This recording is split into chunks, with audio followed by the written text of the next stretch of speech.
allons apprendre à lire des horaires sur une horloge. Voici un cadran.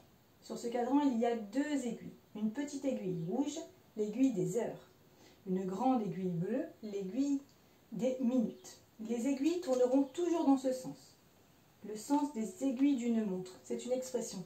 Toujours dans ce sens. Occupons-nous de l'aiguille des heures.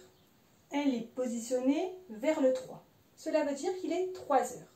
En effet, quand l'aiguille des heures touche un des nombres rouges, il suffit de le lire. Il est 3 heures. Maintenant, la grande aiguille, elle, indique les minutes. Avec la grande aiguille, il ne faut surtout pas lire les nombres, puisque les nombres correspondent aux heures. Quand la grande aiguille est sur le 12, c'est qu'il y a 0 minute. Il est donc 3 heures, 0 minutes. 3 heures, 0 minutes. On l'écrit comme ceci ou comme cela. Pour t'aider, il y a ici un petit 0. L'aiguille des minutes se déplace de 1 en 1. Ce sont les points bleus. Donc quand elle avance ici, il est 3 heures 1 minute, 3 heures 2 minutes, 3 heures 3 minutes, 3 heures 4 minutes, et enfin ici 3 heures 5 minutes. Quand elle arrive sur un nombre, il s'est passé 5 minutes. Il faut donc alors compter de 5 en 5 sur chaque nombre. Ici, il sera 3 heures et 5 minutes. Ici, 3 heures et 10 minutes.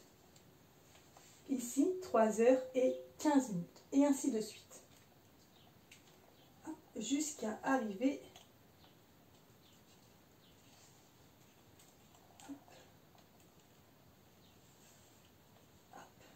ici. Et là, nous avons fait le tour complet de l'horloge.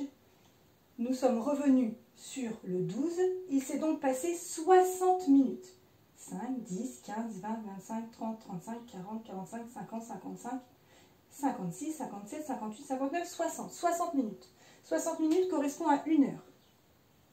60 minutes est égal à 1 heure. Nous avons donc passé 1 heure et nous sommes maintenant sur le 4, car il est 4 heures. Quand la grande aiguille dépasse les 30 minutes, la petite aiguille va aussi se déplacer. Elle se déplace plus lentement, mais elle se déplace et elle sera entre le 4 et le 5. Quand la petite aiguille ne se trouve pas sur un des nombres, mais qu'elle est entre deux nombres, il faut toujours choisir le plus petit.